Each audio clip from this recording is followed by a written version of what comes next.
to really begin to talk about some of the concepts that come from my book, The Science of a Happy Brain. So I want to share with you what I believe are, Gopi said, I'm a happiness professor. When in high school, career counseling, there's no checkbox for a happiness professor. So how does somebody become a happiness professor?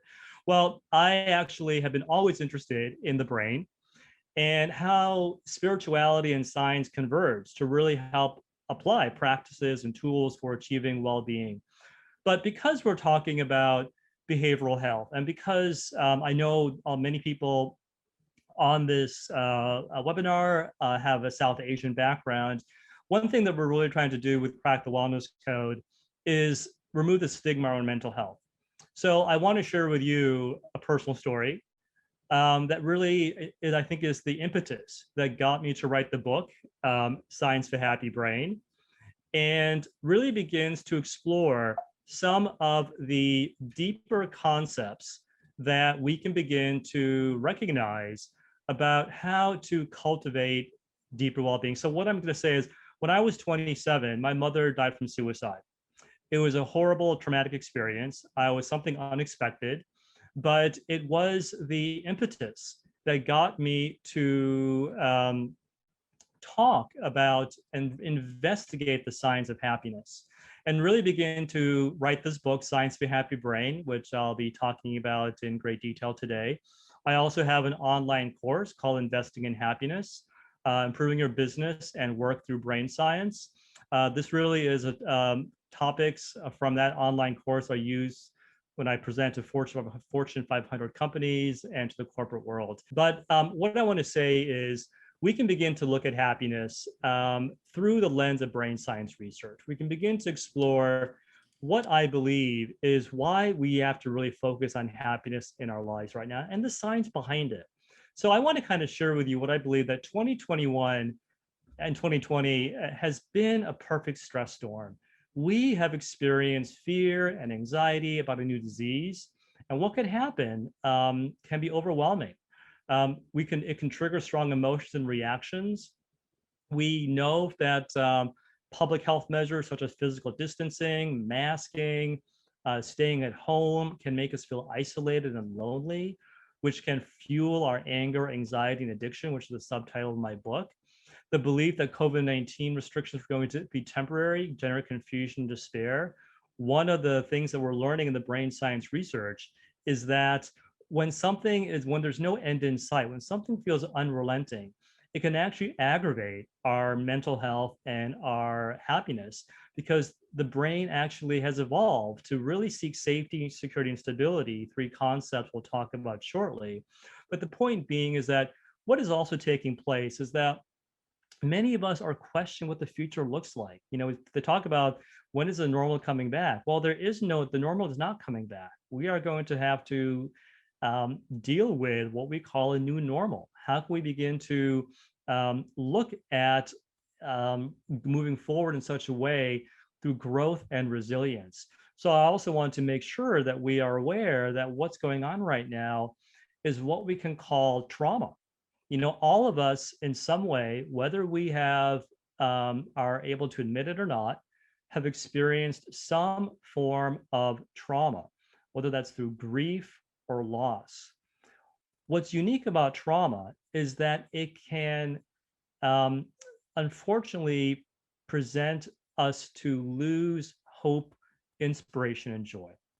So everything I'm sharing with you today, we're going to talk a little bit now about what is the evolutionary trappings, if you will, or obstacles that might sabotage our happiness, and also go into some of the strategies we can begin to employ that really begin to cultivate long-term happiness in our lives. As Gopi mentioned, I have been teaching a happiness course at Chapman University for going on 9 years now. And in this happiness course, we really go deeply into what we call the 4 pillars of happiness, which are biological, psychological, social, and spiritual. And each of these will be discussed at some point in this presentation. So I want to talk to you about what I believe is called the rise in the disease of despair. What's going on right now? And this, you can see from this chart. This is actually came from The Economist. In 2016, The Economist had this article that they produced, and in it they were looking at why is it that the suicide rates in the United States have increased. Now, I mentioned to you earlier my personal story around suicide for my mother having died from suicide in my 20s. I also want to share with you I've struggled with my mental health and well-being, in the aftermath of that trauma. But there is hope in the sense that we can overcome what's going on right now. But this is a disturbing trend. What's taking place is that the rise in suicide rates are increasing, not just in the United States, but around the world. And they've actually shown that the largest increase in suicide is with the younger generation. There is, as an educator or as a parent, even for that matter, this is truly alarming. So, what I want to share with you are some statistics that have come out of the October 2020's American Psychological Association. It is this understanding that on the right side, you can see over here, about 80% of college students or Gen Z adult college students say their education is a significant source of stress, especially now more so with online learning and technology. There's a lot of anxiety about the future. 67% of college students report there's a sense of feeling hopelessness or despair. It's almost like to say, back when as administrators, our biggest concern is how should I live my life? The question we're hearing now is why should I live my life? And there's a big difference between how should I live my life and why should I live my life? A growing sense of despair. You can even see on the left column over here, 6 in 10 Gen Z adults, about 63%, say they have felt extremely lonely during the pandemic. The same number reports negative impacts on the relationships. Nearly 3/4 of Gen Z adults report negative health impacts due to the pandemic, whether that's through disrupted sleep, eating unhealthily, weight changes. About 80% of Gen Z say they could have used more emotional support. So the work that I do along with my colleagues at Chapman University and at the Fish Interface Center, where I am a director, we really look at caring for the needs of the entire person, whether it's the student or whether it is for the individual. So webinars or forums like this really are wonderful opportunities to advocate and to realize, number one, we need to remove the stigma around mental illness. More of us are experiencing mental illness, and there is no shame about talking about it. And so these will be more topics to talk. We can talk about maybe in Q&A or perhaps later on in further conversations. I want to kind of turn now to what we call the actual evolutionary neuroscience. I want to really share with you some of the research which has come out that really begins to share some of the brain science. Like, why our brains actually have evolved. When people ask me, Dr. J, why do I feel, what can I do to overcome my anxiety and stress? The first thing I say is, well, you're working against almost 100,000 years of evolution. Let's talk about this from the brain science perspective. I'm going to go a little bit into the neuroscience, but I hopefully this will be at a level that all of us can appreciate. Nothing, I think, beyond from what we can perhaps, I think, for this audience. But my book, Science of a Happy Brain, goes into much more detail into the brain science. But I'll say this, if you look at the image on the right, you'll see the amygdala. The amygdala is a part of what's called the mesolimbic or the primal brain, sometimes called the Stone Age brain or the tribal brain, or if you will, the primal or the primitive survival brain, if you will. What the amygdala does is that the amygdala is where our stress response system is basically situated. Now, it's interesting. You will see that there is a small, the hippocampus, which is a very small gland, which resides very close. In fact, it actually sits right on top of the amygdala. The point being is that the amygdala controls our emotional responses and helps your brain store memories. It works very closely with the hippocampus. The hippocampus plays a role in long-term memory and where we begin to remember these stressful events. Now, what's unique about the relationship between the amygdala and the hippocampus, as you see over here, it's called strong. The strongest, or if you want to say the shortest connection in the brain is between the amygdala and the hippocampus when it comes to remembering stressful experiences. Now, why would your brain do this? Why on earth would your brains like to say your brain is wired not for happiness, but for survival? Evolution favors you to be in a low grade state of anxiety and survival. Let me kind of share with you an example of this. I want you to imagine yourself going back in time, say 10,000 years ago, and you were all by yourself. You were cold, you were hungry, you were tired, you were afraid. And all you wanted to do was to experience a warm cave, some food, some shelter, and to make it one more day. Now, all of us can probably imagine, you know, survival was the name of the game 10,000 years ago. We actually, our brains or evolution, wired into our neurobiology a mechanism where we had to be in a constant state of suspicion, scarcity, or strife. We actually had to remember the negative experiences more strongly. It's a concept called your brain's negativity bias. A colloquial way of saying this is that your brain is like Velcro for negative thoughts. Your brain is like Teflon for positive thoughts. What does that mean? Your brain is like Velcro for negative thoughts. It means that your brain registers more strongly the negative experiences or threats in your environment. It had to. So you think about it in the context of thinking there was a lion in the bush and there wasn't one, or thinking there was no lion in the bush and there was one. Well, the latter could maybe mean death. But always thinking there were threats in our environment was a cunning way that nature got us to survive. By being in a constant state of low grade anxiety or stress, this is how nature ensured our strategy for survival. There are some others we'll talk about, which are more positive, but this is the most, I think, difficult one. This is the connection between the amygdala and the hippocampus. The idea is that the strong connection is there.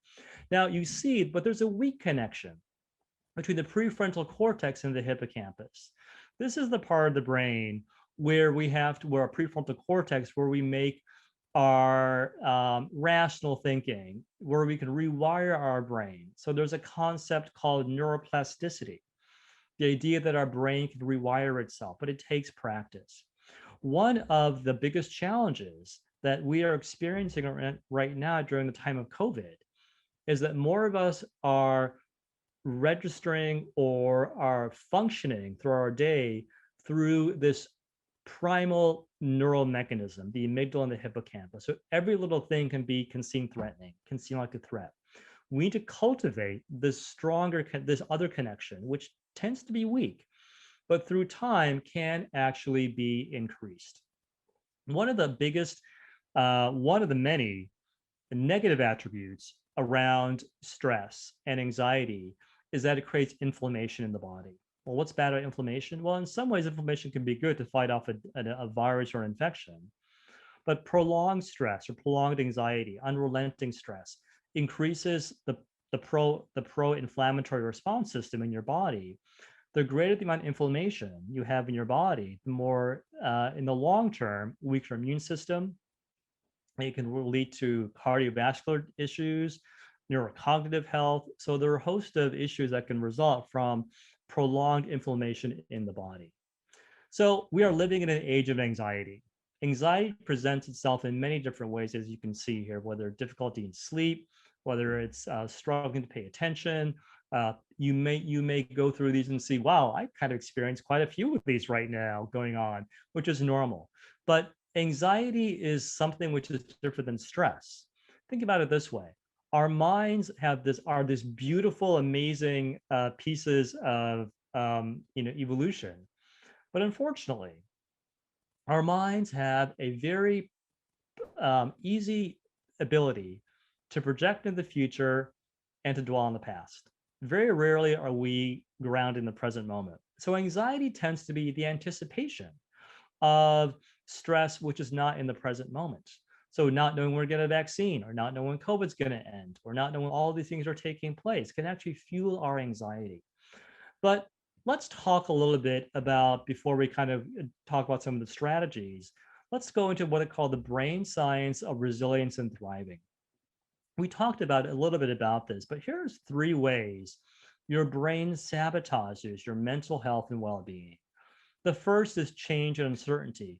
Well, you think about in the context again of evolution, your brain actually evolved for seeking safety, security, and stability. And in the disruption of safety, security, and stability, our brains can go into states of anxiety. We abhor change and uncertainty. This is something that our brains despise, but this is something we have to get used to right now. And so there are tools which we'll talk about that can help us overcome the first bias, change uncertainty. The second, your brain's negativity bias. I talked about it just earlier, but briefly to recap, our brains are actually are wired more strongly, if you will, for negative experiences than positive ones. The third one, social isolation. This is something I'm going to talk about in more detail, but we're recognizing something about the human brain, which has just been discovered in the past 20, 30 years. And that is your brain is fundamentally a social organ. And in the absence of strong social connections, your brain recognizes and feels pain in the same overlapping regions of your brain that process physical pain, which I'll talk about in just a bit. So let's talk about some of the strategies we can begin to use. The first strategy we can use to create the science of a happy brain is learn to be adaptive, not reactive. How do we train your brain from surviving to thriving? Well, that surviving brain, that primal brain, which is geared towards stress, mistrust, boredom, scarcity, failure, uncertainty, these are the things that can sabotage our happiness and our well-being, our productivity, our sense of joy, inspiration, and hope. We need to learn the tools to begin to go into a thriving brain: motivation, inspiration, cooperation, creativity, passion, confidence, and success. These are all possible. So the one thing I want to share with you is the next strategy is practice mental hygiene. Happiness is not a promise. Happiness is a practice. We have to practice the tools for a happy brain. It doesn't come naturally to us. Well, you think about this. Did it come to you naturally to learn how to ride a bicycle or drive a car or do surgery or practice engineering or write? It took time. So the same thing is true for any behavioral practice. And this is the key point about this series, behavioral health. Many of the issues that we're talking about here are behavioral health, are really around behavioral medicine, behavioral health. We can, by modifying our behaviors, we can begin to promote better health. So one of the things we can do, as I say, is by practicing some mental hygiene. We all know about the benefits of practicing proper physical hygiene, but practicing proper mental hygiene is also very important. So what might that look like? Well, the first thing I say is when your outside world feels out of control, learn to control your inside world. This is where meditation or mindfulness practices or practices that bring to the present moment. So what are the things we can't control? Well, we can't control the weather. We can't control if my technology just kind of acted up on me. I can't maybe do the slideshow that I wanted to do. We sometimes can't control other people's thoughts or behaviors. We can't control other people's actions. We can't control the future. When am I going to get my COVID vaccination? I want to get one, but I don't know when that's going to be. So what we have to do to navigate through these times of uncertainty and adversity is learn to practice how to control our inner world, our thoughts, our reactions. What can we control? We control our behaviors, our responses to situations. Rather than being reactive, how do we be adaptive and responsive? Gopi can talk more about this. I'm sure maybe the Q&A being from Google. But one thing we're finding in the research, especially as a university educator and administrator, is the challenges that social media or digital technology poses. I like to say we are disconnected in an overconnected world. Well, as you might see, technology is a good thing right now when we're physical distancing, but we need to maybe learn how to unplug wisely. I'll share with you a strategy that I do. Um, I try to one day every month to take actually one day every week on a Saturday to do a full, today being exception, to do a full technology fast where I'm off social media. I turn my notifications off. I try to minimize even speaking. I try to really cleanse my mind, do some what I call some digital mindfulness. So learning even to maybe modify your social digital lifestyle to unplug wisely. Another strategy I really share with my students, which I think is really beneficial for us. Learn to focus on progress, not perfection. Now you're talking to someone who is a type A personality, who is really, really like just driven, to focus on perfection. But I have to catch myself sometimes. We need to really focus on what we call the not so much the destination, but the direction. So in some ways, you can say happiness isn't a destination, it's a direction. Focus on your progress. Maybe do one thing a day that maybe gets you to your goals, whether it's your health, maybe you're trying to diet, exercise. There are many things, even change your thoughts, your actions, behaviors, maybe meditation. These are all things that happen progressively, but over time, they begin to actually have and make a difference. Now, I know Gopi said medals, so I'm going off the meds. This is actually from Gopi.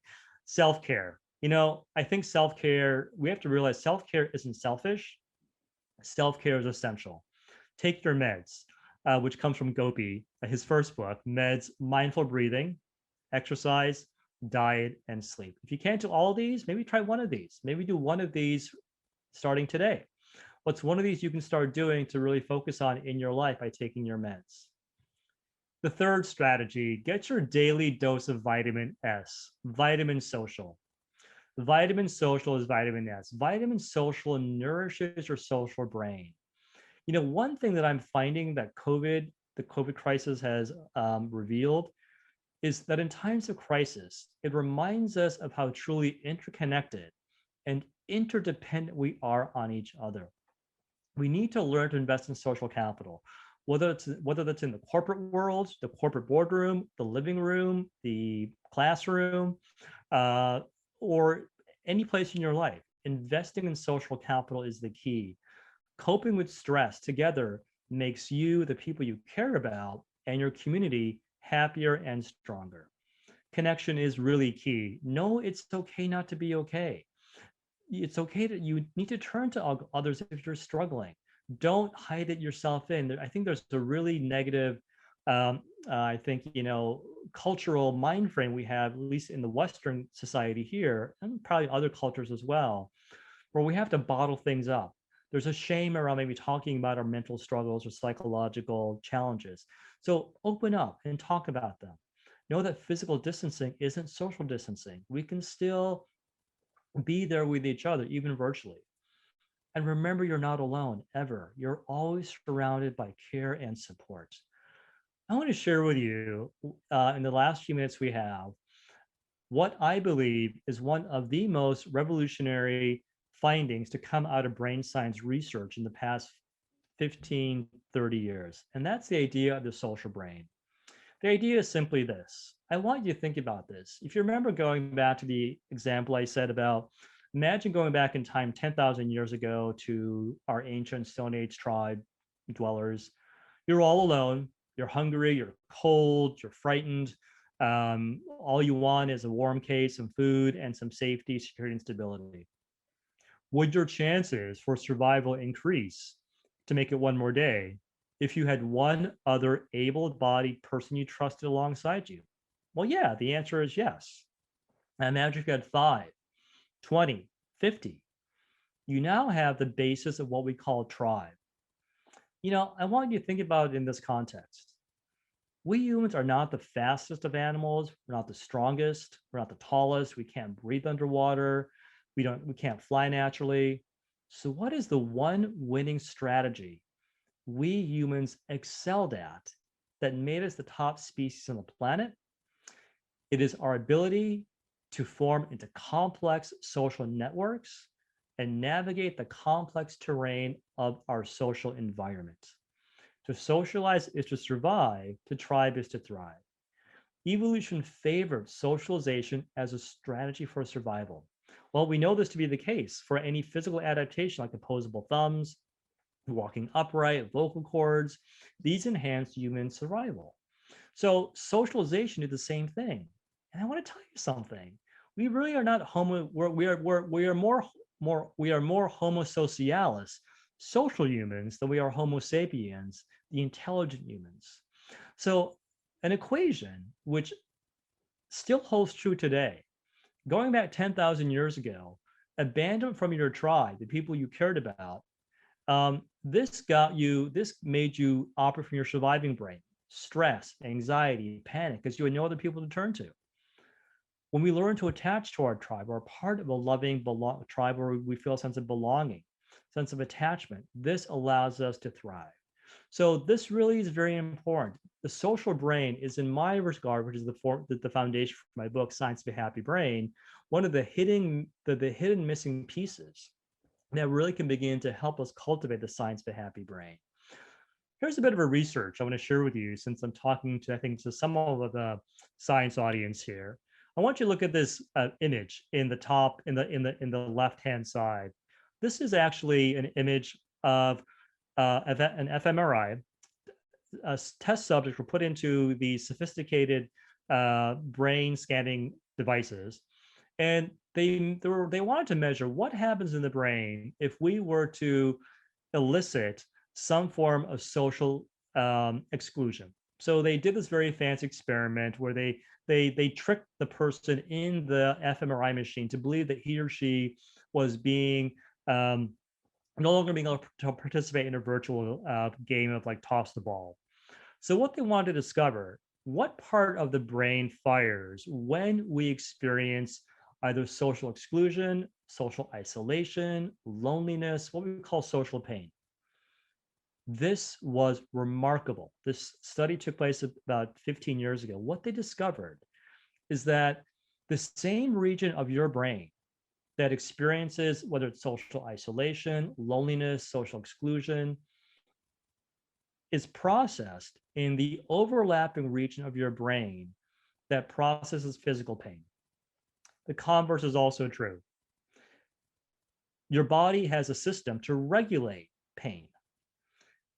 And the same region of your brain that fires to regulate social pain overlaps the same region of your brain that regulates physical pain. Now, what does that all mean? Why would your brain have this interesting mechanism where social pain and physical pain are overlapping in terms of their processing and regulation? Well, it really is about this. Considerable evidence from human and animal research supports the hypothesis that physical and social pain rely on shared neural and neurobiological networks. Although surprising in some way, this co-opting of the primitive physical pain signal to indicate the possibility of broken social bonds highlights the critical role that social ties have played in the survival of our species. Let's put this in a really simple way of putting it. Your brain feels the pain from a broken bone just as equally as the pain from a broken bond. We are driven to have social connection. What COVID has done, social isolation, it has fueled that part of our brain that feels social pain. So it is real. It's not something just imaginary. It fundamentally boils down to this, the last two slides here, the need to be needed. There is no you without relationships and community. The social brain is driven by three primal needs: the need to feel value, belonging, and engagement. As you can see, the word community, the word unity is in community. And so the last slide I want to share with you, what I call the 4 C's of a happy brain before we go into Q&A. And these are the following, the 4 C's of a happy brain. The first C is comfort. Know that self-care isn't selfish. As I said earlier, do things that really bring you a sense of comfort, whether it's getting enough sleep, exercise, and diet. And you know what? These are things we have under our control. I know there are many things out of our control, but diet, exercise, sleep, meditation, these are all things we have under our control. Ground yourself in the present moment, whether that is through meditation, through deep breathing exercises, walking in nature. Exercise can be one of those, even playing with your dog or your kids, cooking, all things that bring you into the present moment and ground you. Again, focus on the progress, not perfection. The second C is contribution. You know why I love the word contribution? The word tribe, TRIB without the E, is in the word contribution. Contribution literally means doing things for your tribe. Know that the science of a happy brain is knowing that do things in your life that bring you a sense of purpose or a sense of meaning. You know, it's not in terms of work, it's not just about the pursuit of money, it's also about the pursuit of meaning. See the bigger picture to all of this. You know, what's going on right now will pass. Um, when looking at the bigger picture, it helps us kind of put a cognitive reframing to see that life overall is still pretty good. And know that everyone has value, especially now during times when where would we be without essential workers like the the Amazon delivery person, or the mail carriers, or the people at the food stores, or cashiers. Um, think about everyone now who plays such a vital role to help you made it through this past year. The third C is connection, social bonding and shared experiences. So it's what we're doing here right now. But know that this is very key. Create sustained community, and also reach out for support when you are struggling. And the fourth C is compassion. Make kindness contagious. Care, listen, empathy. We know we are really more wired for empathy and compassion than we are for enmity and for competition. Look at being at your vulnerability not as a weakness, but as a virtue. So again, the four C's of a happy brain, and we can talk more about this in the Q&A: comfort, contribution, connection, and compassion. And you can learn more about all of these in my book, Science of a Happy Brain, and in the online course, Investing in Happiness. So with that, I thank you for this brief presentation,